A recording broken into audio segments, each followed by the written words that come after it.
Encontramos pasajes en los evangelios sinópticos. Hay por lo menos 3 pasajes que hemos estado analizando: Mateo 14, Marcos 6, Juan capítulo 6 también. Usted los puede apuntar en este momento que los estoy citando. Ahorita voy a quitar la pantalla. Encontramos ese famoso pasaje de 1 de Pedro 1 también, que nos habla de una esperanza viva. Y así podríamos citar todo un catálogo de enseñanzas hermosas de parte de nuestro Dios, de parte de nuestro Creador. Dado el caso de que todo eso difícil que experimentamos en nuestras vidas y que nos recuerda esa penosa situación de la iglesia en sus inicios,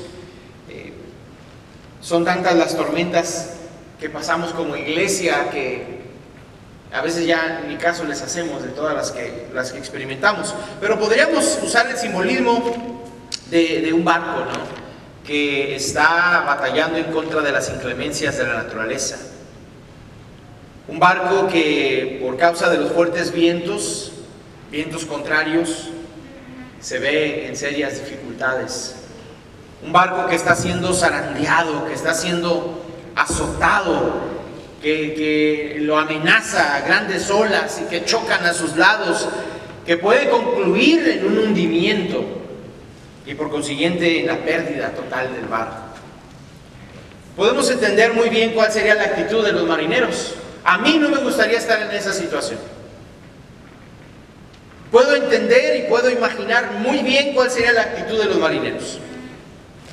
Todos ellos asustados, temerosos, nerviosos, unos corriendo, otros gritando, porque pues de dónde agarrarse cuando llegamos a unas circunstancias como esas. Yo trato de imaginarme cuando el barco está simplemente en medio del mar embravecido, la cantidad enorme de agua que simplemente quiere llegar y hundir el barco. Y lo único que puede conservar la vida es que el barco pueda seguir flotando. Y esa es la idea. Que no obstante, aunque la situación sea contraria, mientras el barco flote, habrá esperanza. Es más, déjenme decirles, hermanos y amigos, iglesia del Señor de este día, Dios quiere orientar las mentes, los corazones de los hombres y de las mujeres de este día hacia una esperanza que sirva como un faro en la noche de tempestad. Vamos a poner en perspectiva tanto la experiencia de los discípulos de Jesús cuando Jesús estaba en su ministerio, como también nuestra propia vida de todos los que estamos aquí. Les decía que hay varios pasajes: Mateo 14, Marcos 6, Juan 6, hablan básicamente de la misma cosa. Y se los voy a narrar parafraseando por causa del tiempo. Jesús hizo a sus discípulos entrar en la barca e ir delante de él hacia la otra ribera. Y entrando en una barca, iban cruzando el mar hacia Capernaum. Dice la escritura, ya estaba oscuro.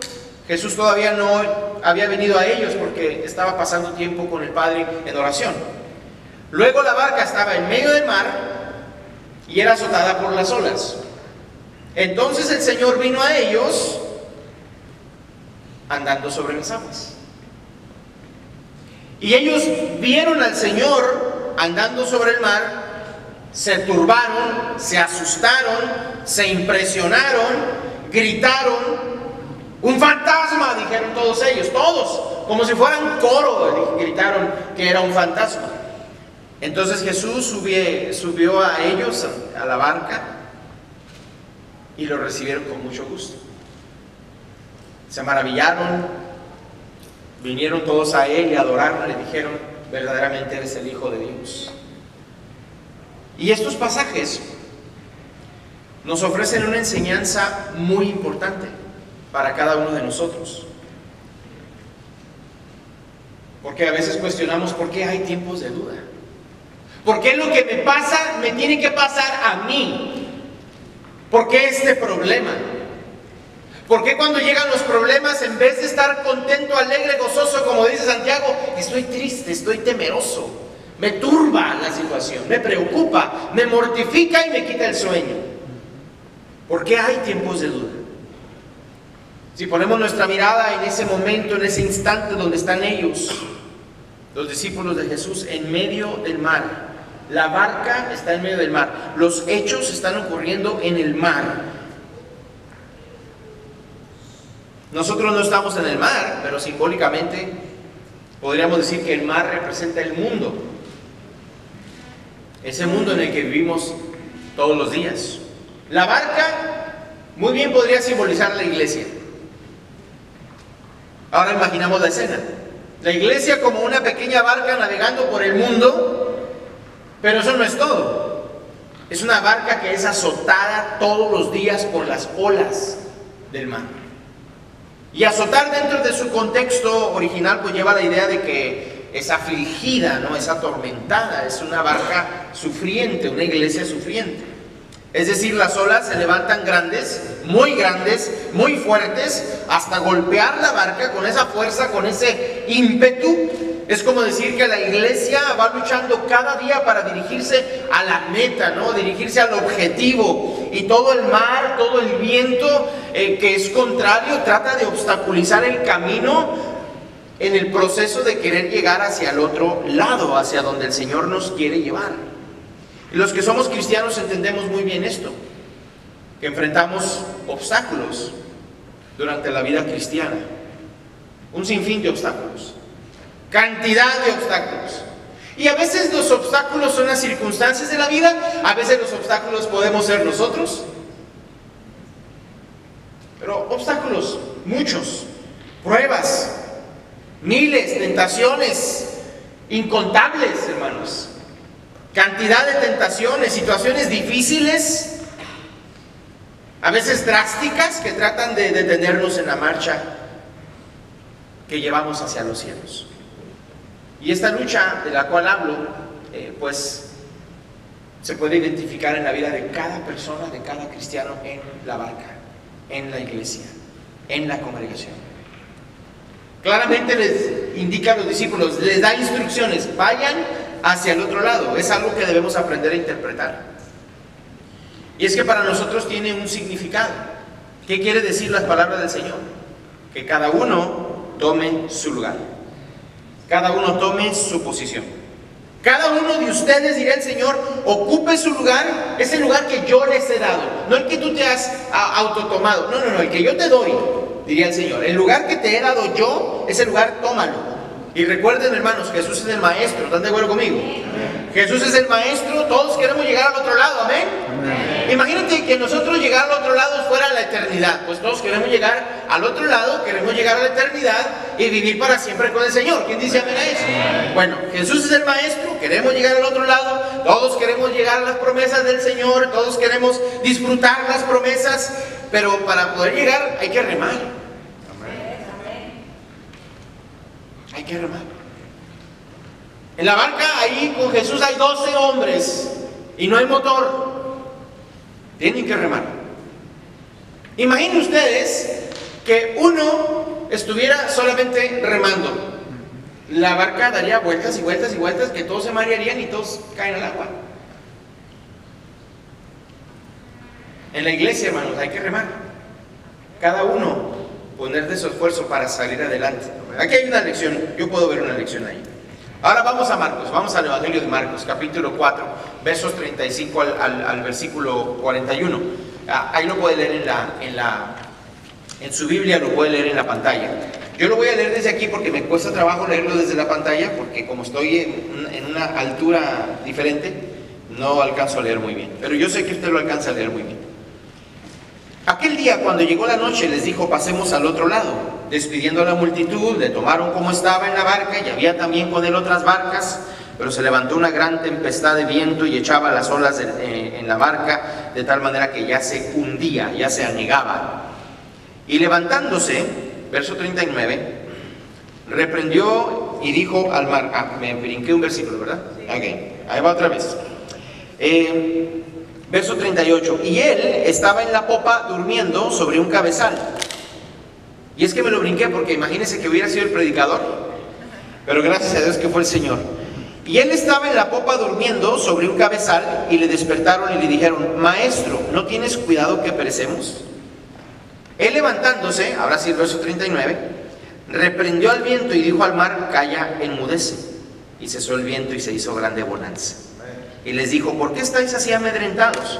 ¿Cómo no tenéis fe? Entonces temieron con gran temor y se decían el uno al otro: ¿Quién es este que aún el viento y el mar le obedecen? ¡Wow! Tremendo mensaje ahí, ¿no? Tremendas palabras. Y estos pasajes nos ayudan a responder a esa pregunta importante que hacíamos: ¿por qué hay tiempos de duda? La encomienda de Jesús es: vayan al otro lado, vayan a la otra ribera. Entonces, la encomienda se levanta delante de nosotros y sirve varios propósitos.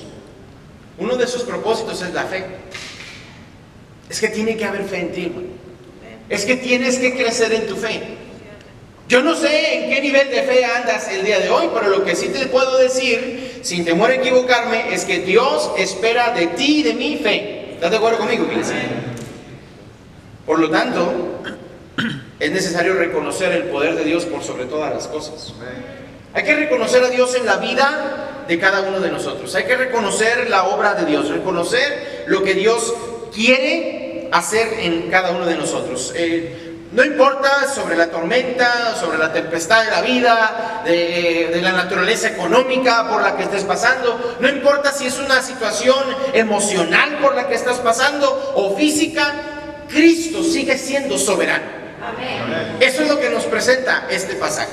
Es Dios quien solamente puede calmar las tempestades. Nosotros de alguna forma hemos tratado, ¿no? Hemos intentado querer calmar nuestras propias tempestades, pero nos estamos engañando a nosotros mismos, especialmente cuando nos alejamos del Señor. Porque viene la calma, sí, pero vuelve otra vez y se levanta con las olas tan grandes que hasta parece tsunami, hermanos, las situaciones por las que pasamos. Y es que solamente Dios puede calmar las tempestades. Dígalo conmigo: solamente Dios puede calmar las tempestades. El Señor, hermanos, es quien solamente calma los vientos. Es solamente Jesús quien puede calmar ese mar embravecido. Y dentro de este tema, de este contexto, Jesús es el único que tiene la solución a las dudas. Si el problema es la duda, Jesús es la solución. Jesús es el único que puede convertir la duda en verdadera fe, convicción, seguridad, confianza. Y eso es lo que tú y yo debemos aprender este día. El mundo se pregunta, y nosotros también como iglesia repetimos la misma pregunta del mundo: ¿por qué pasa lo que pasa en el mundo? ¿Por qué Dios permite tanta maldad? ¿Por qué Dios permite tantas cosas malas en la vida? A veces preguntamos: ¿por qué Dios permite que me pase esto a mí, que soy tan fiel, que oro tanto, que leo tanto, que estudio tanto, que soy tan buen cristiano? Pues, y no deja uno de autocriticarse, ¿verdad? En buen sentido de la palabra. Autoalabarse, ¿no? De cuando en cuando. ¿Por qué me pasa esto a mí si yo soy tan fiel? ¿Por qué mejor no le pasa al hermano aquel que es bien infiel? Y así nos llevamos. ¿Por qué las cosas pasan así? ¿Por qué sucede lo que sucede en este mundo? ¿Por qué suceden y por qué Dios permite que las cosas sucedan en este mundo así? Bueno, usted y yo hemos sido llamados no a entender del todo a Dios. No hemos sido llamados a entender todo de Dios, porque Dios es trascendental, hermanos. Es más, Él lo dijo a través del profeta Isaías, ¿se acuerdan? Mis caminos no son sus caminos, mis pensamientos no son sus pensamientos, dijo Isaías 55:8. Mi manera de obrar no es tu manera de obrar. Tú piensas y obras de una manera, tú hablas de una manera, pero yo soy Dios. Es lo que dice el Señor. Entonces hay que entender a Dios. Más allá de entender el problema, más allá de entender la circunstancia, más allá de simplemente vernos en medio de la prueba, de la situación, hay que entender a Dios. Hay que entender a Dios. Yo soy Dios, diría el Señor, tú eres creación. Nuestro trabajo, hermanos y amigos, nuestro llamado no es entender la mente de Dios. Nuestro llamado y nuestro propósito es tener paz en Jesucristo cuando las cosas van mal, y tener paz cuando las cosas van bien. Nuestro llamado y nuestro propósito es tener paz en Jesucristo y confiar en Él en medio de cualquier circunstancia, por muy difícil que sea, en medio de cualquier situación, en medio de cualquier prueba, en medio de toda tormenta. Él nos dio un mensaje, Él nos dio una orden: vayan al otro lado, pasen al otro lado. Y yo creo en el comienzo, creo también en el fin, pero también creo en el proceso. Y a veces el proceso no es fácil. Y todos aquí estamos en el proceso de poder llegar al otro lado. Quizás el proceso para ti sea más difícil que para otros, pero tú y yo tenemos que tomar una decisión hoy. Y esa decisión es: yo quiero descansar en la paz de Cristo. Porque si Él dijo que iba a estar con nosotros todos los días, es que así lo hará, ¿verdad, iglesia? Él dijo, yo recuerdo, el rey David decía estas palabras en el Salmo capítulo 37, verso 5: encomienda a Jehová tu camino y confía en Él, y Él hará. Entonces yo creo que si yo descanso en la paz de Cristo, Él hará. Dice la Escritura, volviendo aquí al Nuevo Testamento, dice: entonces temieron con gran temor. ¿Cómo no van a temer con gran temor si estaban en la presencia del Santo de Israel? Están en la presencia del Dios Santo. Mateo 14, cuando sucede aquel incidente con Pedro. Estoy hablando de otro Pedro, otro Pedro, el de la Biblia. Mira, no hay nada más poderoso en la vida del hombre.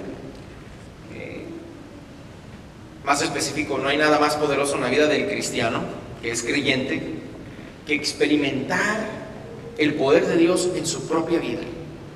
Nos regocijamos cuando alguien viene y nos dice: hermano, fíjate que Dios hizo esto en mi vida, mira, Dios hizo esto, Dios, yo le pedí esto y me concedió esto, y nos regocijamos en eso. Pero no hay algo más poderoso que experimentar el poder de Dios en nuestra propia vida.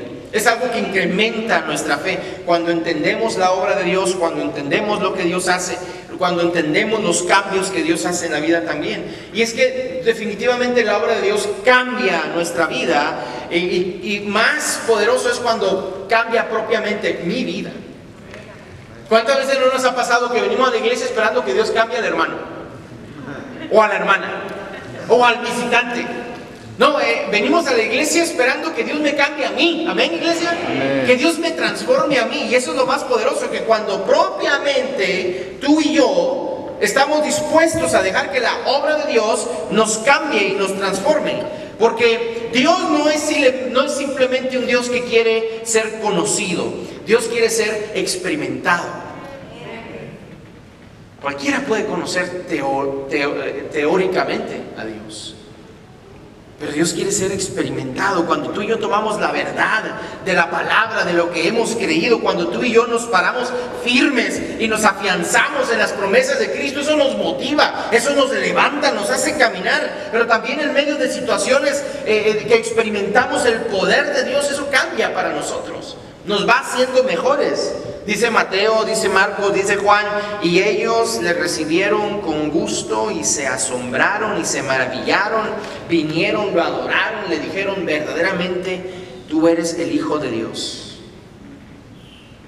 En la gran tempestad, hermano, los discípulos se reunieron y todos a una pensaron exactamente la misma cosa: ¿quién es este que hasta el viento y el mar le obedecen? Los discípulos en realidad no conocían verdaderamente quién era Jesús. Lo mismo nos puede pasar a nosotros. ¿Hemos oído hablar de Jesús? ¿Sabemos que hubo un Jesús? ¿Leemos de Jesús? Pero no lo conocemos. Los discípulos no conocían verdaderamente quién era el Señor. Los discípulos, hermanos, no habían entendido la magnitud del poder que salía de este hombre. Los discípulos, hermanos, estaban en las tormentas y en un instante ellos entran en una gran prueba que no se la esperaban. Y luego imaginen ustedes ver que Jesús simplemente, literalmente camina sobre el agua, sobre el mar, venciendo las leyes de que no puedes sostenerte en el agua, tienes que caer, porque hay ley de gravedad, hermanos. ¿Quién es este? Yo me los imagino porque en tiempos de duda, usualmente nos rascamos la cabeza. O son piojos, una de las dos. Pero casi por lo regular, la duda. ¿Quién es este que hasta el viento y el mar le obedecen? Ellos, hermanos, entran en esta gran prueba y todos ellos creyendo que Jesucristo simplemente era otro más en la lista, que tenía un ministerio en particular de parte del Padre que lo hacía especial. Pero instantes después, hermanos, ellos estaban viendo al mismo hombre y seguramente entre ellos decían: bueno, es que no entendemos. ¿Cómo es esto que no entiendo? No entendemos quién es verdaderamente Jesús. Y es que no estamos comprendiendo que por un momento estábamos con Jesús en la barca y de primero creíamos que solamente estábamos con otro maestro, pero este hombre acaba de ordenar a la naturaleza y la naturaleza le obedeció. No entendemos qué está pasando. Imaginen ustedes la reacción de los discípulos, hermano. No entendemos qué está sucediendo aquí. Este hombre acaba de ordenar al viento y el mar, y el viento y el mar le obedecieron.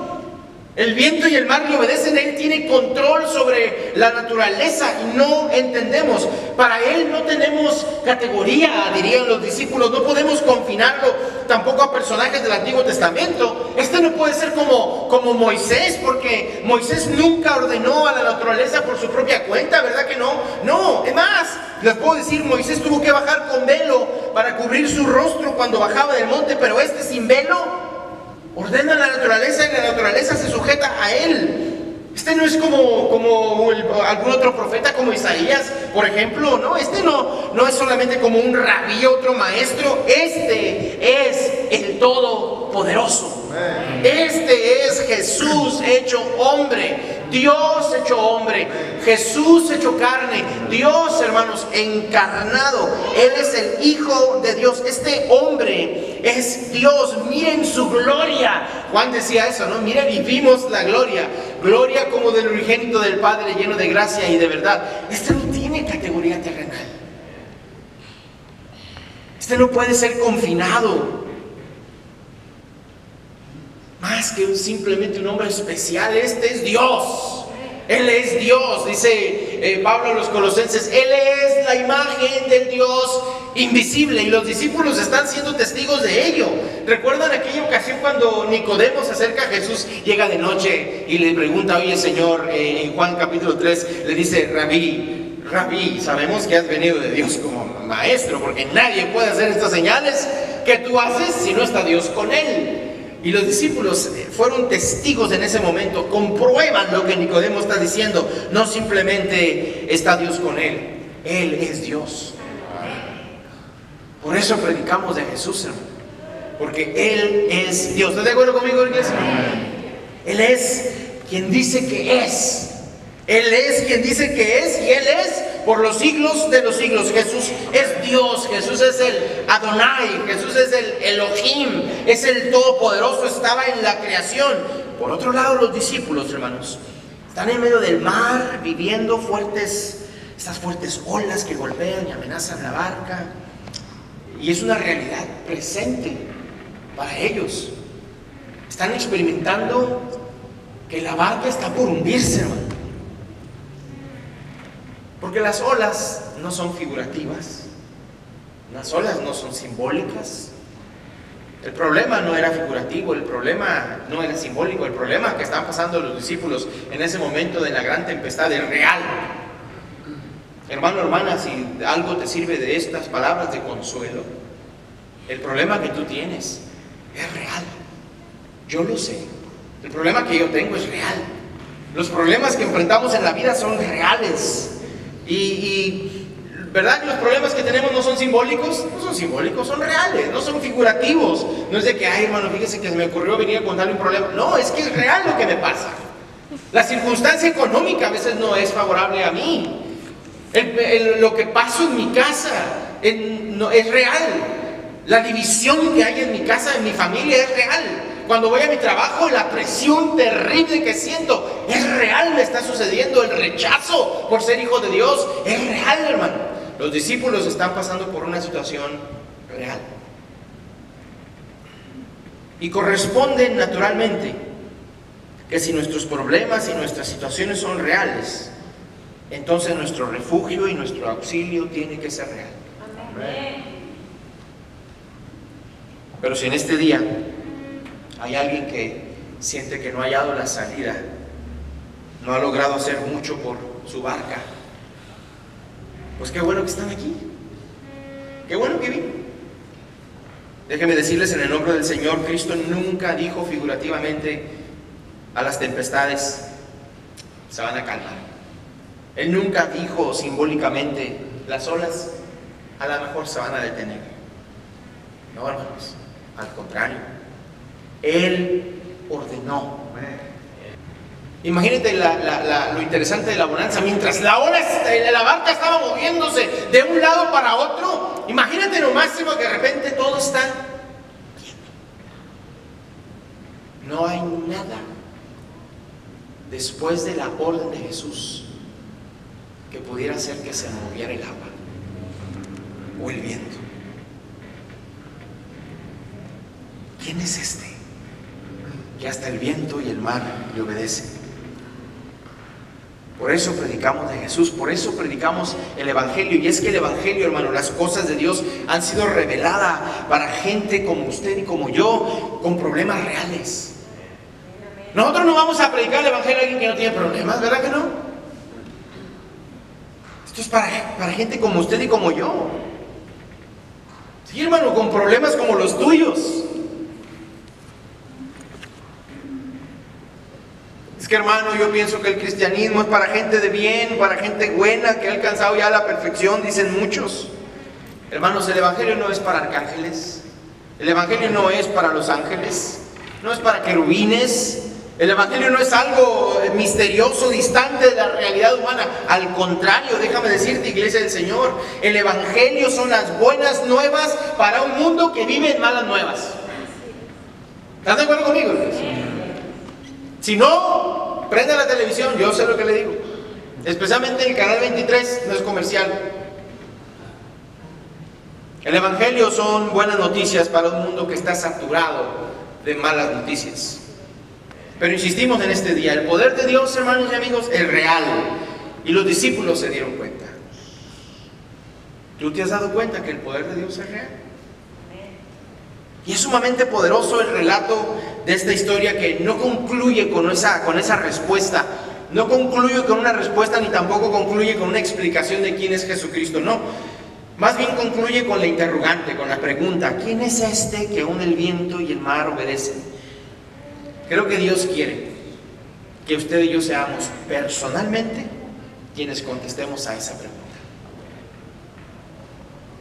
¿Recuerdan ustedes allá en Cesarea de Filipos cuando Jesucristo les pregunta a los discípulos en Mateo 14, creo que aquí lo tengo en la pantalla, Mateo 16, 13. ¿Quién dicen los hombres que es el Hijo del Hombre?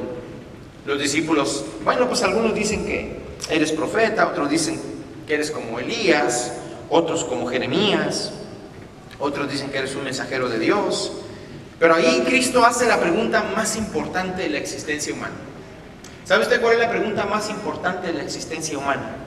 No es cuánto dinero tienes, no es tu nivel social o económico, no es en qué año naciste, qué época eres, tampoco es qué has hecho con tu vida o cuáles son tus metas en este mundo. Esa no es la pregunta más importante. La pregunta más importante es: ¿quién es Jesús? ¿Quién es Jesús? Dígalo conmigo. ¿Quién es Jesús? Esa es la pregunta más importante de la historia del hombre. Esa es la pregunta más importante de la existencia del ser humano. Porque déjame decirte, hermano amigo, la respuesta a esta pregunta que tú puedes ver aquí en la pantalla, la respuesta a esa pregunta tiene implicaciones en tu eternidad. Maestro, la gente dice que tú eres... Yo sé lo que la gente dice. ¿No vas a ver el Señor, hermanos? Conociendo Jesús en su espíritu. ¿Cuántas veces no hemos leído eso? Marcos 2. Y conociendo Jesús y sabiendo Jesús, Él sabe todas las cosas, hermano. No vas a ver el Señor. Yo sé lo que la gente dice. Pero ¿quién dices tú que soy yo? ¿Quién dices tú que soy yo? ¿Qué significa Jesús para ti, hermano? Y aquí aprovecho para darte otro mensaje. Si Cristo para ti es simplemente un bonito mensaje ocasional, si Cristo para ti es simplemente una oportunidad dominical de venir aquí y sentirte bien contigo mismo, si Cristo para ti es plan B, un plan de escape, esos planes de escape domingueros, ¿no? Si Cristo para ti es simplemente el objeto de lo que tú buscas cuando vienes a la iglesia cada domingo, pero se te olvida el resto de la semana quién es Jesús, déjame decirte, iglesia, que tu eternidad no se ve muy brillosa. Tu eternidad no tiene mucha esperanza, porque Cristo no es dominguero. Tú no puedes experimentar a Cristo solamente los domingos. Él es 24/7, ¿verdad, hermanos? Todos los días, cada día, cada hora, cada momento, cada minuto, cada instante, cada vez que tu corazón palpita, ahí está el Señor. Y lo puedes experimentar, hasta lo cantamos en himnos. Lo puedes sentir.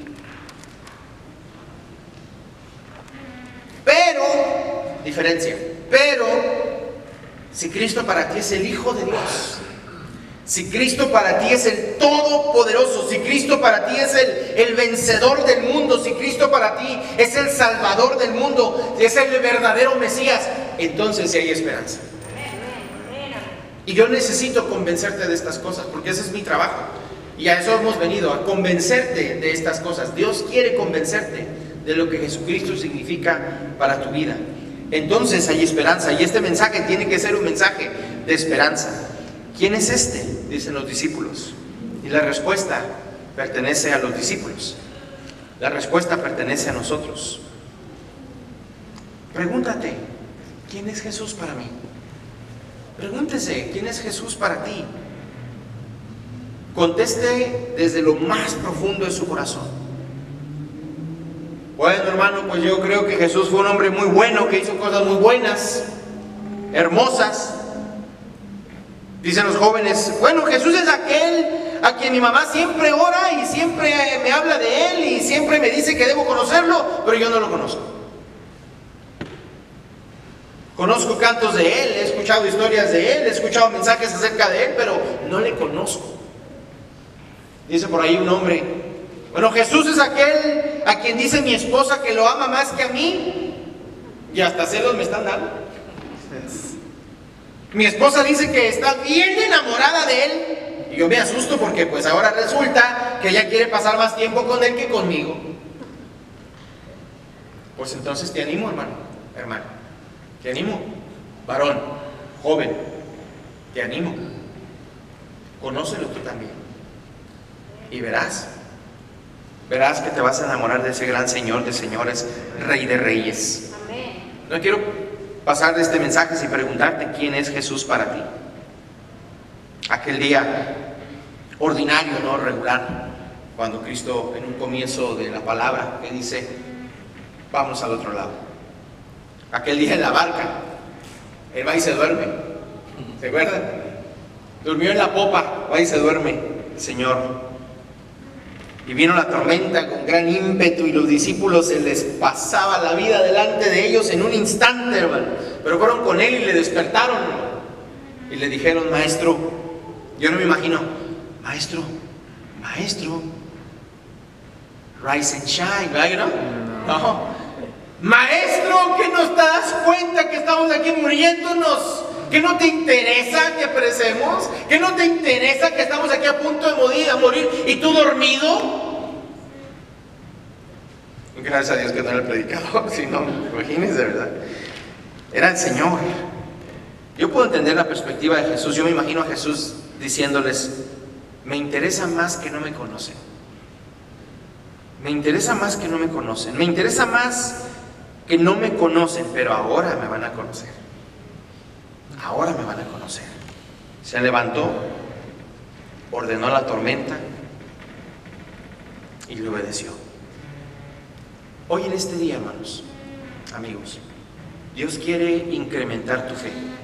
Si tú quieres conocer realmente a Jesús, si de veras quieres conocer realmente a Jesús, quizás tú eres de esas personas que has intentado por mucho tiempo tratar de conocerlo, y has orado, y has rogado, y has pedido, y has clamado, y has dicho: Señor, ¿dónde estás? ¿Dónde estabas cuando yo estaba pasando por este problema? ¿Dónde estás, Señor, en mi problema? ¿Alguna vez te ha pasado, hermano, que estás pasando por un problema pesado, problema de esos de presión terrible, y te preguntas: ¿dónde está Dios en mi problema? A lo mejor tú eres de esa clase de personas. A lo mejor tú eres esa persona hoy. ¿Dónde estás en mi situación? ¿Dónde estás en mi angustia? ¿Dónde estás en lo que me pasa? Y Jesús te preguntaría: ¿verdaderamente crees en mí?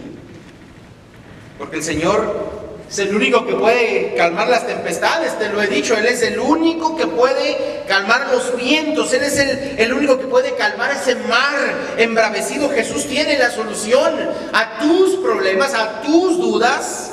Él es el único que puede convertir la duda en verdadera fe, en convicción, en seguridad, en confianza. ¿Se acuerdan cuando estaban los discípulos y luego todos gritaron: ¡un fantasma! Inmediatamente Jesús les dice: ¡tener ánimo! Yo soy, no teman. Tres cosas poderosas que dijo el Señor. Tener ánimo quiere decir: tengan confianza. Segunda cosa: yo soy. ¿Quién no conoce el yo soy? Yo soy quiere decir: yo existo. Yo existo. No tengan miedo. No tengan temor. Si tú no crees en Él, Él te quiere dar fe para que creas. En este día el Señor quiere incrementar tu fe. Si tu hermano o hermana has pasado por una tormenta y ya pasó, dale gracias a Dios por lo que Él ha hecho. Porque ya no eres la misma persona. Tienes que ser una persona diferente. Mejor, pero diferente. Si estás tú en una tormenta ahorita, en un momento de tormenta, pues clama al Señor. Él va a estar listo de venir a tu refugio, a tu auxilio. Si tú acabas de pasar por una tormenta y saliste victorioso de la tormenta, entonces celebra, pero también testifica. Dile a la gente lo que Dios ha hecho contigo. Ve a los tuyos, como le dijo el Señor. Ve a los tuyos y cuéntales cuán grandes cosas ha hecho Dios contigo. Pero para todos, iglesia, y en todos, Él sigue siendo vencedor. Por eso yo sé que puedo vencer. Sí, a veces nos sentimos bien fracasados, bien perdedores en las circunstancias de la vida, pero estando cerca del Señor yo sé que puedo vencer, porque Él es vencedor. Todos los discípulos acostados en la barca, pero dormidos y abrazados del Maestro. Y vienen las olas, y viene la tormenta, y viene el viento, y la barca casi se voltea y se hunde. Pero si Cristo está con ellos, hermanos, no importa. Si Cristo está contigo y tú pasas por tormentas, no importa, hermano. Ahora ya me imagino a los discípulos, todos dormidos. Yo espero que tú estés bien despierto en esta prédica. No quiero imaginarme que estés dormido. Te exhorto en el nombre del Señor. Todos dormidos, tranquilos, en paz, descansando, porque Él está ahí. Mi paz os dejo. La paz os dejo y mi paz os doy, no como el mundo la da. Juan 14:27. ¿Tú crees que verdaderamente Cristo es mayor y superior a tus tormentas? ¿Tú crees que Jesús es mayor y superior a lo que pasas por la vida? Entonces, iglesia, ¿por qué has permitido que el enemigo te robe la paz? ¿Por qué has permitido que el enemigo opaque tu fe? Hermano, yo sé que Él es mayor que la tormenta, pero es que la tormenta me asusta, me da miedo. Anoche mis vecinos tenían fiesta y no duró mucho, gracias a Dios, porque vino la tormenta. Yo le di gracias a Dios. Como 3 vecinos tenían fiesta ahí y parecía que no íbamos a dormir, y gloria al Señor, en la tormenta pudimos dormir. Es que yo sé que el Señor es mayor que la tormenta, pero la tormenta me da miedo. Le digo el apóstol Juan, en 1 de Juan 4:4, hijitos, vosotros sois de Dios y los habéis vencido, porque mayor es el que está en vosotros que el que está en el mundo. Y esto puede sonar a contradicción, porque sí, yo sé que tú eres grande y sé que puedes hacer muchas cosas y sé que eres el Todopoderoso, pero me da miedo. Tengo miedo. Entonces eso es decir que crees, pero que no crees. Y el Señor no quiere esa clase de fe.